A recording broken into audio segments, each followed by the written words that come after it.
Thank you, everybody, for joining our webinar. Let me just see if I can share my camera. 1 second. It's more personal. Hi. So thank you, everyone, for joining. In this webinar, I want to walk you through many features that we have recently launched, mainly around securing AI agents.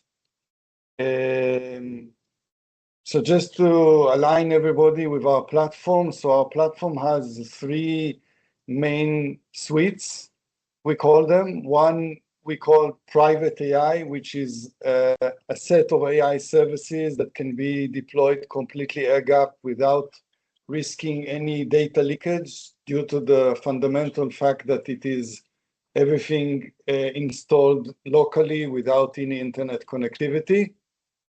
And we have 2 other aspects that are more security-oriented, titled the Security Suite and the Behavior Suite. So the Security Suite is the one I want to focus on today, at least in the new parts of it. Is about securing prompts, agents, and models. And we also have a Behavior Suite, which is about the human aspect of the security, more oriented to training and educating the employees. So today we'll focus on mainly on the agent aspect of the Security Suite. So at high level, what we have in terms of the Security Suite, we have 4 interaction points, I would say. We handle prompts and data. We handle agents, which will be our focus today. We also handle the user behavior and the risk related to different models in use. And to achieve this, we have a variety of interception points. So we use a mix of different approaches. We use API for some of the platforms. We have an MCP Gateway, which I'll talk about in details today, obviously. We have an Endpoint Defender for the end user computer. We have an AI Gateway. Each one of these components I'll explain. We have the browser extension and proxy and a shadow AI detector. I'll explain each one of these models in just a few minutes and show them live, hopefully, but just so we get the big picture. And underneath of these, we have today 3 different policies engine. We have a policy engine related to a prompt that's controlling prompt injection, jailbreaking, sensitive data, PII, checking the content of the prompt. And we have, this was already available with our platform for many months or even years, I would say. But we are today introducing 2 new policy engines, one controlling agent activity, which we call Agent Activity Policy Engine, and the other one controlling AI consumption, which is AI provider or AI gateway policy engine. And underneath, there's a blend of different insights that you can generate, but at high level, without making this presentation too markety fluffy, we give visibility and control. That's how I would summarize what we offer. So just to start with the basics, so we started with the Prompt Guardian, which is still an important part also when we're speaking about agents. So for those of you who are less familiar, so the Prompt Guardian is a component that intercepts prompt.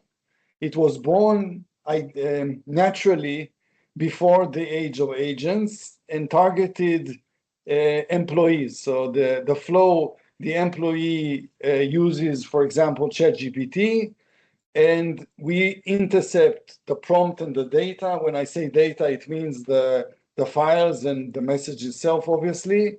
We enforce in real time the different policies. We protect against jailbreaking and prompt injection attacks and other different attacks.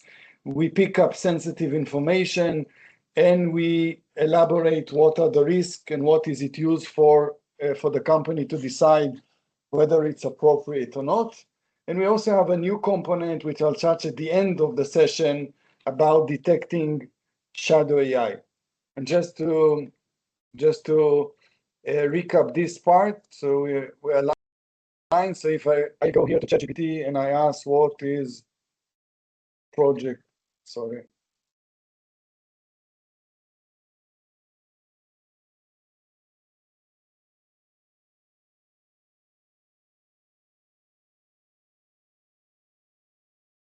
This prompt you can see here is intercepted by our prompt guardian. And here you can see it was blocked. This is, by the way, a new behavior that is optional configured to show some relevant training material to that event, okay? And if I go here to the admin center and I go here under the security suite prompt auditing, I can see this prompt was blocked through ChatGPT. Okay, this is nothing new, but just to put people aligned. And I'll come to this later about the maybe I'll talk about the shadow AI detector. This is not fully released, but I want to show you a little bit the idea behind the shadow AI detector. So the shadow AI detector, which is a new component, is all about picking up different AI usage outside of the ones authorized by the company. So we have like a seed list that we generated with around 10,000 URLs that are suspected to be using AI, not suspected, that we identify that they're using AI. And the idea behind the shadow AI detector is that it checks continuously what the employees are using. And whenever we pick up a URL that is categorized as an AI, the company can decide what to do. And let me show you a little bit the UI behind this part, just so it's more clear. So first of all, here you have the list of URL. This is just a demo data. Obviously, it's not the full list. The full list is around 10,000 URLs we already have in our startup kit, I would call it. And for each URL, you can decide whether you want to block it, so the employee cannot access it at all, whether you want to ignore it, so it will not go through our guardian agent at all, whether you want to inspect it. So inspect it is like what you see now, that we inspect what is the content and see if it's aligned with the company policy or not, okay? And to implement this shadow AI detector, we can coexist with other proxies. The way we do it, let me show you a slide on this. The way we do this is we have a pack file that splits the traffic of AI to go through our proxy, while the rest of the non-AI goes through the company proxy. And the one that goes to our AI proxy goes through the prompt guardian, and it checks against sensitive data. It applies the guardrails and security validations and audit everything in the admin side. Also, we are able to work with other DLP vendors like ForcePoint, Symantec, McAfee. They can coexist with us. And the punchline behind this topology is that we are able to generate this pack file dynamically. So the list of URLs that are in the pack file are generated dynamically based on these settings. So you go here into the shadow AI settings, and you can decide, I want maybe to integrate with your existing pack, or to generate a completely new pack. And our system automatically adds the relevant URLs with the appropriate policy. Okay, so that was a short intro into the prompt guardian. But today, I want to speak mainly about the agents. It's important, the prompt, because controlling the prompt is part of controlling the agent. But the agent is not only prompt, the agent is both prompt and activities. So the way we see the landscape of agents, they live in a variety of places. The most low-hanging fruit, in my opinion, is the agents that live as SaaS. So today, the most common chatbots like ChatGPT, Claude, Copilot are actually agents. They became agents because the vendors added them the ability to connect to systems and perform operation. And any company today that allows these platforms to be used, or these services, I would say, must take care of controlling what they access and what identity they hold and what is allowed or not allowed for them to do.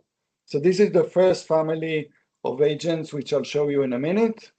Another very popular family of agents are the IDE coding assistants. So they have become rapidly popular because it's the most significant ROI a company can see. A developer using a coding assistant accelerates dramatically its productivity, as I can see in our company and here for many others. So these live inside the development environment, what is called IDE of the employee on their endpoint, on the computer they're using for development. There are also another family that is also gaining popularity. We call them the endpoint agents. So these are all sorts of agents that employee download and install, again, to increase productivity. They have good intention when using these agents, obviously, but the more they have capabilities and powerful identities, they are more dangerous, okay?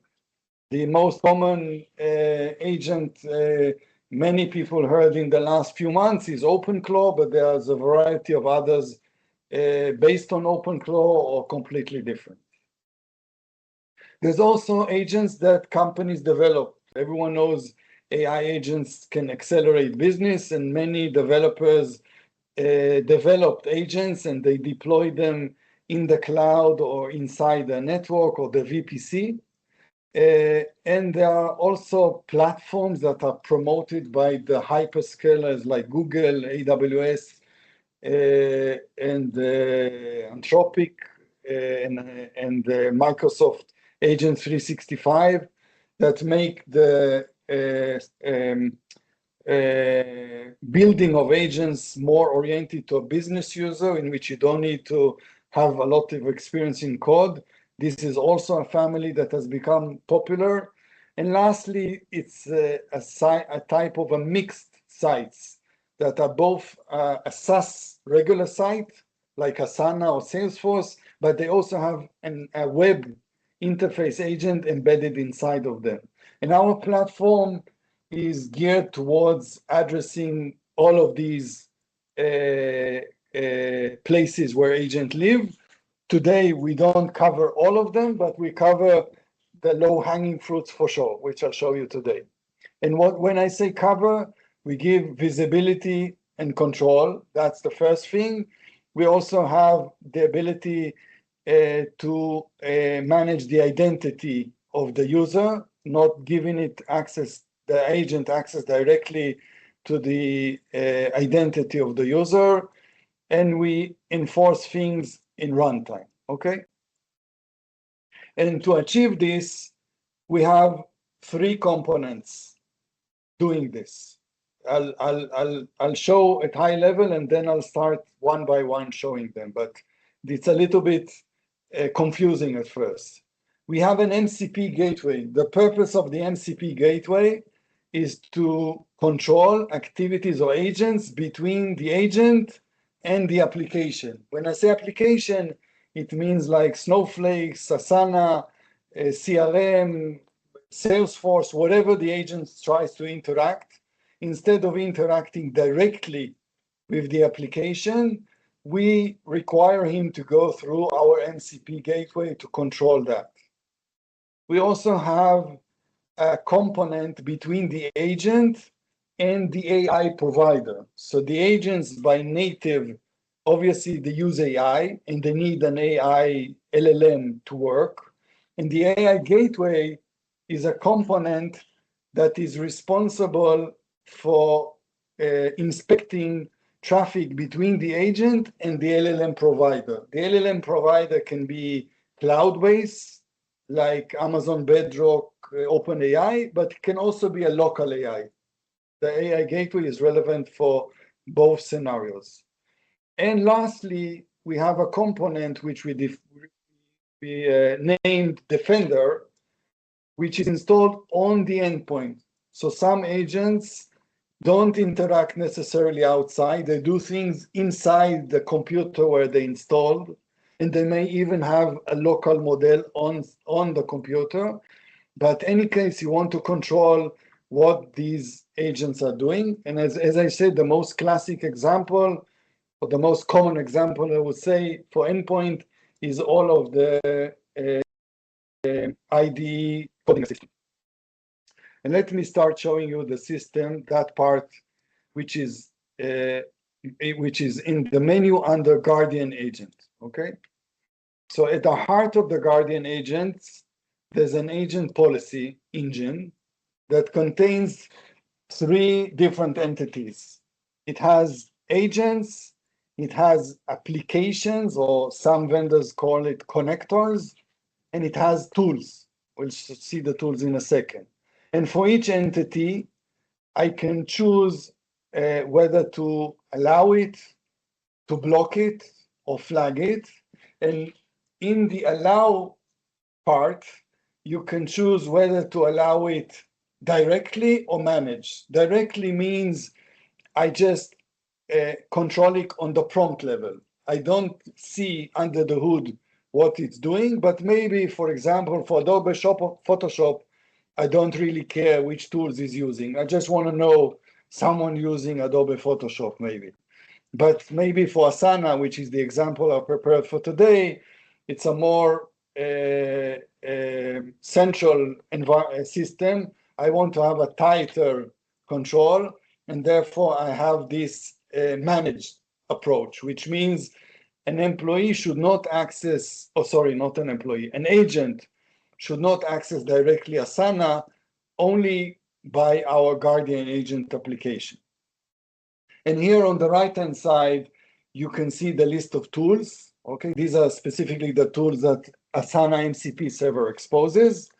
And you also have another level of control, which is about action intent. Action intent gives you the ability to control what the agent is doing without going into the details of blocking or inspecting a specific tool. Our platform is smart enough to understand what is the agent trying to do. It's a better approach, I feel. I wouldn't say better, but it's an important additional approach besides controlling the tools, because here you can give some high-level guidance. For example, I don't want delete operations, and maybe tomorrow Asana will release a delete space, which wasn't before. So I can't always follow which tools are allowed or maybe change. Instead of this, I just say, I don't want Asana to delete any data in my environment. Other example of intent that we support that you can understand is all risky activities, is changing configuration, accessing sensitive data, changing permission, executing code, and the list goes on to some other examples that are very straightforward to understand. We also have the ability to have some more advanced rules. I have here set Salesforce custom rule. So here you can see you can add a few rules that are inspected in sequence. In this case, I have the first inspection is whether the accessor is from the USA. If not, I block it. Secondly, I check if the accessor belongs to the group of sales, allow it. And if not, I block any other attempt. And you can create some other rules currently with a limited but sufficient list of conditions like time, IP, user group, location, and so on. And let's see now a little bit the experience of this. And just maybe one last thing about this we have like here an agent and an app catalog. So each agent you can add and we can control that. We also have all the list of application and the MCP URLs. And here you manage all the list of risky activities. So we are now here, and I'll go into ChatGPT here. And for me, for now, in order to access Asana, I'll first show you the user experience, and then I'll show you how it is configured, okay? So I need, instead of going direct to Asana, I'm choosing our application, Guardian Agent, and I can ask something like, what is the last task created in Asana? And the prompt is immediately intercepted, like we've seen at the few minutes introduction I did at the beginning. And hopefully soon the ChatGPT will plan what to do. So he's getting the list of tools we expose to him through our MCP Gateway, and he'll choose the relevant tools in a few seconds and execute the program. So this takes a few seconds. While we're waiting for this, again, I want to emphasize that ChatGPT does not have access to my credentials. It was deployed or configured in our Guardian Agent application. I'll show you this in a minute. But for now, you see, he managed to access Asana through our Guardian Agent. And if we go here to the Guardian Agent interface and I go to the agent auditing, I can see indeed Bob, that's the user I'm using now, has invoked a call into Asana using the search object tool, and this was allowed. We can also link, we have a link from the agent activity to the prompt, like we already know before. So here you can see the prompt of the user, and you can get some more information, what was the response, and so on. If I now attempt to do something which is risky, delete this task. And as you remember, we defined a policy that delete operation is not allowed. So again, ChatGPT gives me a warning. That's not our application, but let's say I'm not a responsible user. I just click delete and go ahead. Or maybe I don't understand the risk, more likely. And now you can see the agent, in this case ChatGPT, was blocked because of the company policy. And if I go here and refresh, you can see here that the delete operation was blocked. Okay, and I can open here and see the exact reason and policy. So Guardian Agent has disabled task deletion, the task deletion in Asana. Okay, so actually here it was blocked because we blocked the tool, not the intent, but it can also detect it by only inspecting the intent. The challenge here comes a little bit. How do we prevent an employee to work directly with Asana? Because now he chose Guardian Agent. So to achieve this, this is done through our proxy, okay? A proxy or browser extension.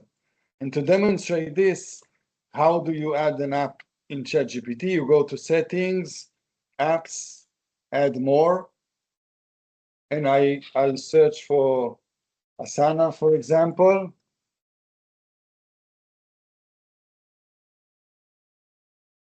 And I'll connect. And you see this is blocked by our Guardian Agent. So we do not allow him to use Asana directly. In our roadmap, which is not yet released, we will automatically direct him to the Guardian Agent. But for now, we just blocked anything why it is blocked, just we again see the connection. It is blocked because here I chose manage. Manage means you must go through our Guardian Agent. if I would choose, I think I have here Outlook, for example. If I'm not mistaken, I can choose this, just pass through, and then he can use it. And if he uses Outlook, that's fine. We won't inspect what, I don't know if I have here a connector to Outlook. Here, Outlook, what event do I have on 26 March? Oh, it wasn't March, May, sorry, but never mind. The idea, it probably say I don't have an event, but the idea, this is okay. So the company can decide which application they want to tightly monitor. So it went through. I will still see the prompt here. Yeah. So if I go here to the prompt auditing, I'll see the prompt, but I don't have tight control into exactly which tools did the agent use. Okay. Another nice aspect in the auditing that we offer. So whenever I go here into the agent auditing, there's this new icon of agent map. Okay, an agent map goes to an interface of the product that gives you like a visualization of the activity done. So Bob uses ChatGPT and Asana. He use these tools. Okay, that's a specific interaction. Okay, I can also have a look at high level. It's a little bit scary at the minute, but which agents live in my organization, which tool they're using, which application, sorry, which tools, and so on. I can go into runtime by user, so I can see each user, which agents and application use, and I can zoom into a specific session from the auditing like we just did before, okay? To achieve this, there's a setup that needs to be done. Both admin, so if it's a SaaS, obviously we do it for you. If it's an on-prem, we'll probably need to help you. There's a wiki guide. I don't want to go deeper in that, but I want us to understand for now that the user has needs to authenticate to Asana. So this is done. I'll show you this in another environment. So we're about to change this in the next few days, but for now, it will look something like this.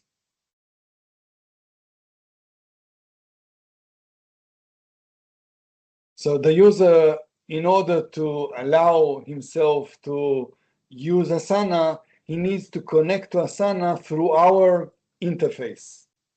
And what's happening here is that we manage the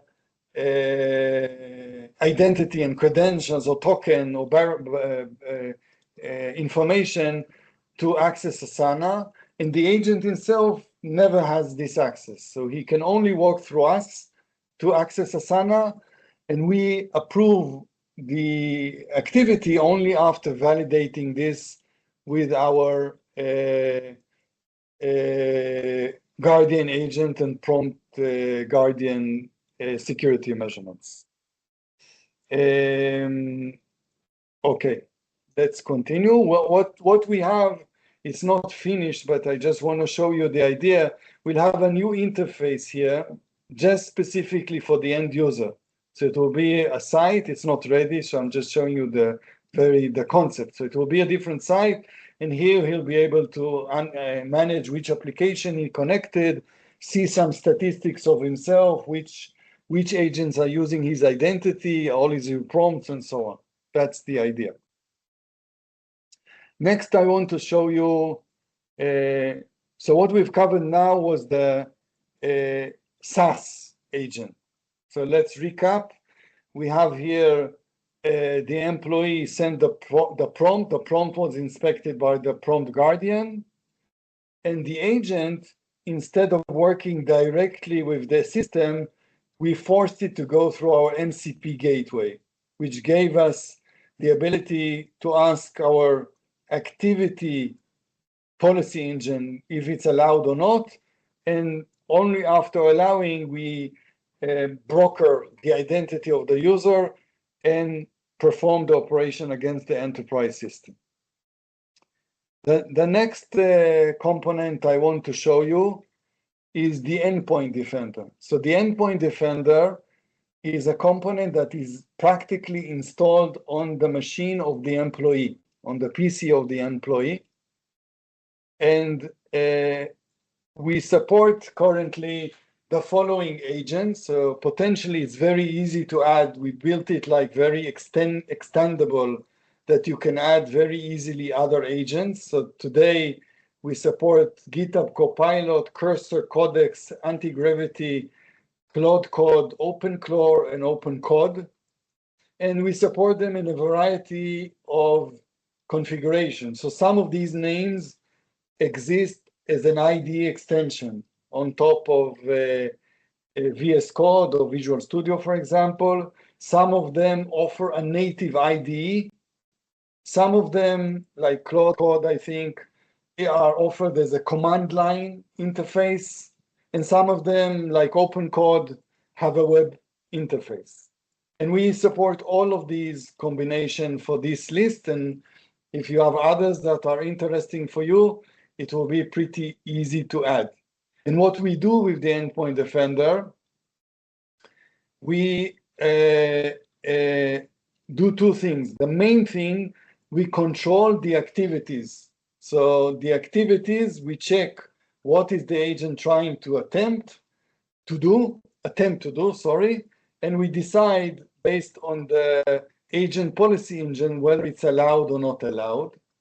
An important difference between the Endpoint Defender and the MCP Gateway is that the Defender control any type of tool, not MCP only. So PowerShell, all sorts of tools the agents can run can be controlled by the Endpoint Defender. It also routes the traffic to the AI Gateway, but we'll talk about this in just a few minutes. So let me start with a demonstration. So I'll go here to VS Code, okay? And I'll ask it to do something, list the files in C logs. And this VS Code is configured, I would say it, to be inspected by the Defender. So the Defender uses hooks in order to connect to these agents, and the agent asks permissions from our Defender before doing any operation. Okay, so he's creating the plan, and hopefully he'll be able to execute the tools. And here he gave me the list of the tools the list of logs indeed in my folder. And if I go here back to the auditing, so here I see Bob use GitHub Copilot, and these are the tools he used, and it was allowed. And again, I can see here the prompt if I want to understand what did the user ask for. And if I'll again attempt to do something which is dangerous, so delete the oldest log. And just a reminder, if we go here to the agent policy, so I have here GitHub Copilot, pre-built tools, and I think I selected, I didn't, I see, sorry. I need to select delete to prevent him, sorry. To prevent him for delete operation, for example. So it wasn't selected, so it probably go through, but if I would select to block it, it will not allow to delete the files. We also have, for OpenClaw, we have a plugin. So I'll show you this, I hope, in a different environment.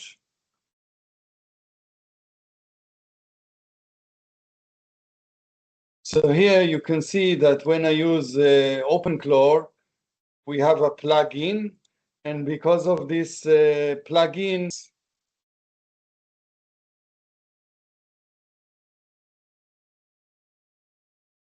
So you see it is monitored by Pragatix Claw. So anything you ask here is controlled by our platform.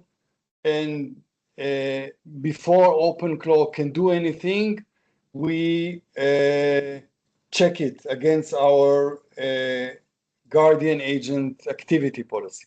Okay. So the next item I want to show you here is the AI Gateway. The AI Gateway is all about controlling AI consumption and usage for internal application. When I say internal, it could be developer IDE, that's a heavy consumer of AI. It could be AI agents, so OpenClaw is a good example, and there are others.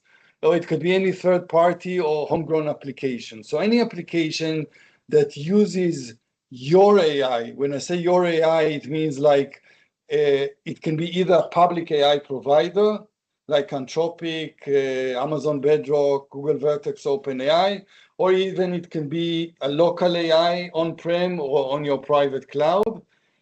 It goes through our AI Gateway. And the idea behind the AI Gateway is to achieve the following capabilities, or to address the following requirements. So first of all, again, visibility and control. You want to know who's consuming your AI. Okay, so your employees deploy things, API keys are all around the company, and we see companies that have lost control which components are consuming AI. I can say also us in a gut in a similar way. It's very hard to follow if you don't have a central place to manage all of the consumption. The second part of it is, or the second requirement it addresses, it's a security aspect. It comes from two things. One, it interacts with the prompt guardian. Any interaction with this AI is a prompt, actually, and it is sent to the prompt guardian. That's the one we saw just at the beginning of the webinar. So if something sensitive is sent, we capture it. Secondly, from a security point of view, these vendors always work with keys, okay, like API keys. And the key, just like a key, is a dangerous thing because someone holding the key can enter the house. And when talking about these public AI vendors, having the key to OpenAI of a GAT, for example, the attacker has access to all of the chat history and data sent to OpenAI. That's why companies are not comfortable or want to have a solution in which the keys are not managed like today by the developer or the end user or the agent. So instead, we have a central place where we manage the keys in our AI Gateway. And the third aspect of the AI Gateway is routing the applications or agents between different models. So the IT would like to decide which models and providers are applicable or appropriate for every application, and they want to control the cost, obviously. Not only the cost, the load and the cost, okay? And let me show you the interface of this. So the AI Gateway has a separate menu here. And it starts by the model catalog. Okay, the model catalog, you set the different providers you want to work with. And for each provider, you supply a key, a corporate key, not the end user necessarily. And you choose which models you want to include in your gateway. Okay, so you can do here discover model. Oh, this didn't work, sorry. Don't know which one is configured. So here you can see OpenAI. These are all the models, and I can choose which models out of OpenAI I want to manage in my AI Gateway. I can also choose these sync models. So for each provider, there's an option here to say, I want to sync all models. So for OpenAI, for example, it doesn't make sense, but because it has over 200 models. But maybe if it's your own local VLLM or something like this, you can have it to sync all models, and it will automatically update the list of the models as they are changed without any interface. Or you can just choose sync models. It will bring all of the models into the AI Gateway. And for every provider, as I said, you supply how to authenticate. There are different methods for different providers. And you put the token, and that's the starting point. Next, once you have this in place, the agents can use the AI Gateway instead of going directly to the provider. So instead of putting the configuration file pointing to these, they are configured to go to the AI Gateway. And the AI Gateway is the one who manages the models. And how does it do it? So it has, first of all, a policy, like we have in many of our components. So we have an AI Gateway policy engine. And if I look at the policy, we can see the options. So the policy, we have who is the client, who's requesting the model. It can be based on groups or users, or it can be based on agents like OpenClaw or GitHub Copilot or something like this. And on the right-hand side, we have the conditions for the rule. And we have 3 rules. I can either say block, okay, I don't want a specific user, or I can have a default block all, which typically security companies, security concepts are like this. Or I can have allow or limit. Limit means I can limit it by different parameters. So I can limit the usage per tokens, okay? And I can set what is the period and when if I say monthly, when should the month start, okay? And I can put, okay, how many dollars I want to allow this specific client. I can limit it, and it can be per provider, per model. I can do it also for tokens, how many tokens I want or how many requests I want. And also I can do an allow approach. The allow policy, so you can have multiple policies. You can have both allow and limit. So you have you set up 2 policies, one after the other. But the allow policy offers 3 interesting approaches, I would say. The first one says by AI agent. That means that the agent, we obey what the agent requested. If the agent, for example, wanted to work with Opus 4.6 in AWS Bedrock, we pass it through. Obviously, we check in a separate rule if he did not pass the limit or so. But we obey, or we accept what the agent asked for. The second one is saying, I want to dictate as an IT manager or AI gateway manager, I would say, which models should the agent use. So I can say, I can put here, for example, OpenClaw, I don't know, OpenClaw or whatever, and I can choose, I say OpenClaw should only use GPT-4 because it's cheap and I know it uses a lot of tokens, okay? That's the set by gateway. And the last option is to optimize. So the optimize says, again, the agent does not need to say which model he wants to use. Instead, the AI gateway checks among the available models the best fit model for that usage. He does it by different parameters in which you can prioritize, okay? Here I have all 4 of them, but I can choose, okay, I don't care about cost or whatever. But the idea is you can have costs. So I want only up to $10 per million tokens. I don't remember the scale.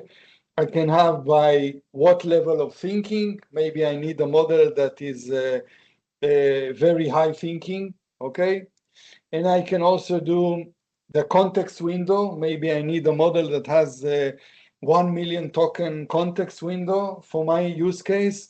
And I can also choose which capabilities, okay? Maybe my model, I need for my application, a model that can search the web and can understand file context, okay? So you set these conditions, and the AI gateway will choose for the model exactly what to use, okay? And let's see an example. It's a little bit hard to demonstrate it visually, but what I did here, here, we created an application, this one.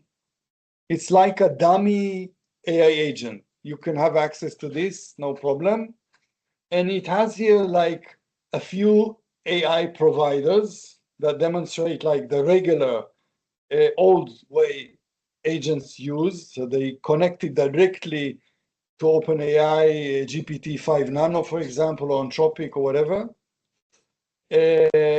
And what I have here in my demo, I have here two type of operations, okay? I have, first of all, a prompt.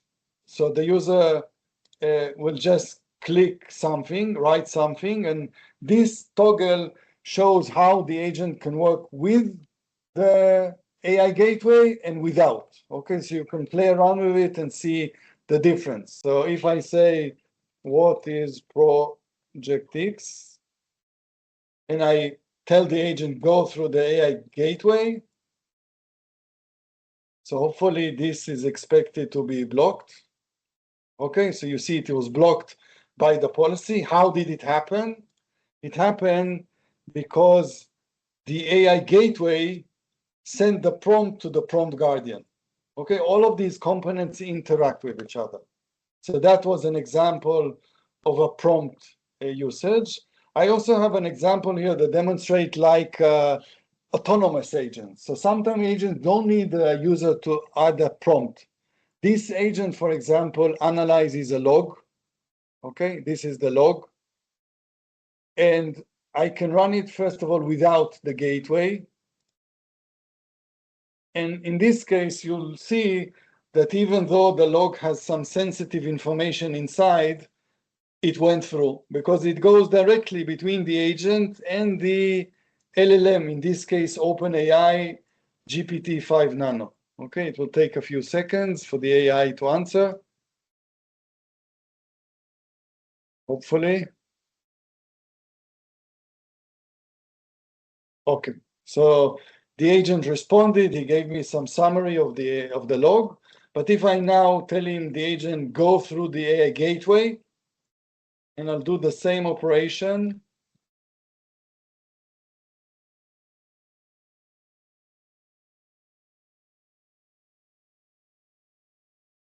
it was blocked, okay? Because we identified something sensitive inside the log, okay? So this is an example of a dummy agent, okay? Another important interface of the AI gateway is the auditing, the usage report. So the usage reports give you an overview of all of your AI consumption. So you can see, you can first of all filter it by different parameters. So I can filter it by, I want only, for example, my AI agent demo to see or whatever. Okay, so you can see it's live. That's my one request I just did today.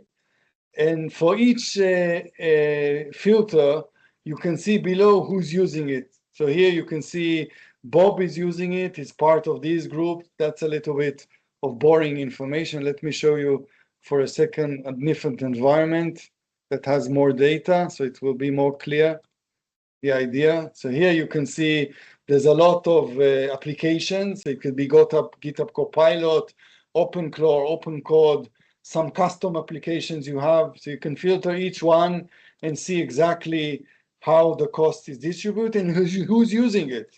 So who are the users or the groups or the application that consume your resources slash money from the different AI providers, okay?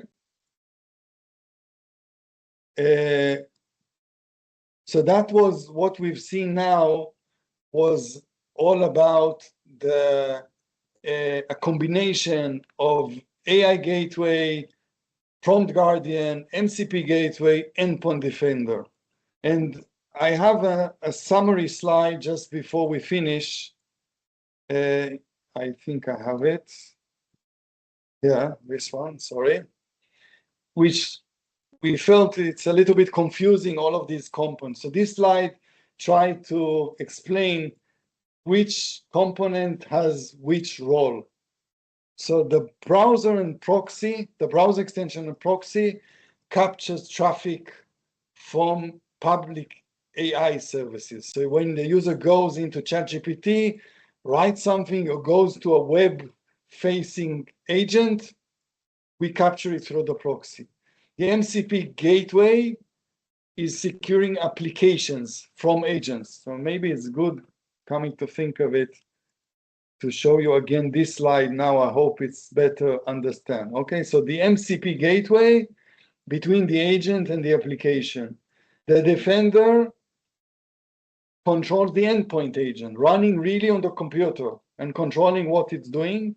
And the AI Gateway hooks any interaction between the agent and the LLM provider.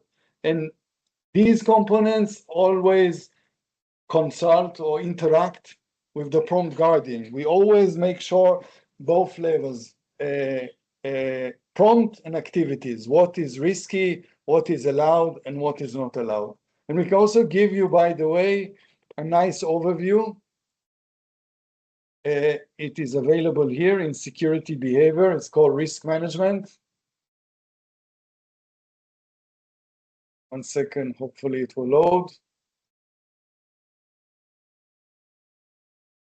So the risk management give you an overview picture of all of your risky activities in the company.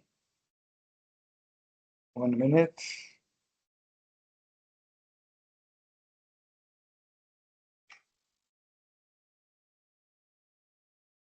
I'll show it to you 1 second in a different environment, sorry.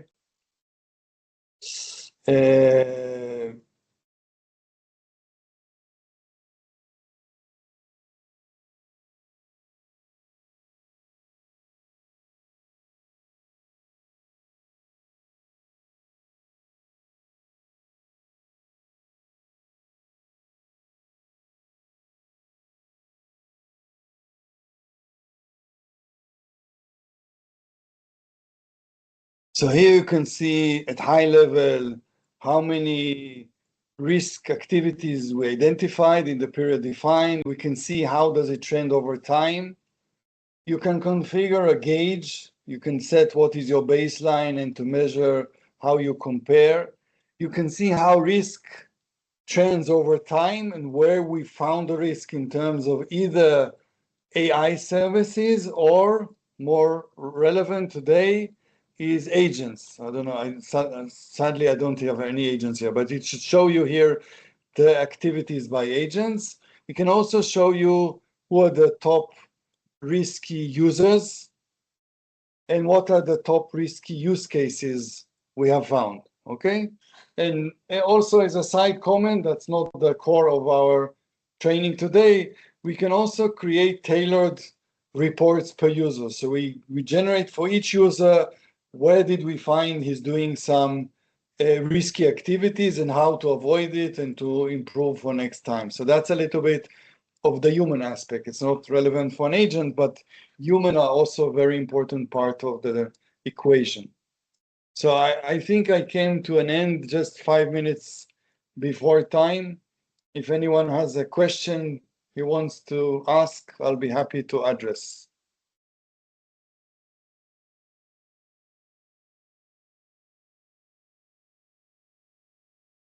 Anyone?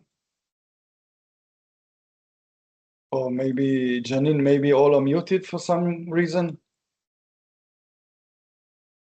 Janine? Yeah, I've just allowed everybody to unmute themselves if they need to. Okay, thank you. Okay. I'll be happy to take questions offline as needed. I thank you for your attendee and happy to get your feedback. Petri, 1 second. Amazing. Okay, thank you, Petri. Always a wonderful customer of us. Thank you very much, everyone. Be in touch.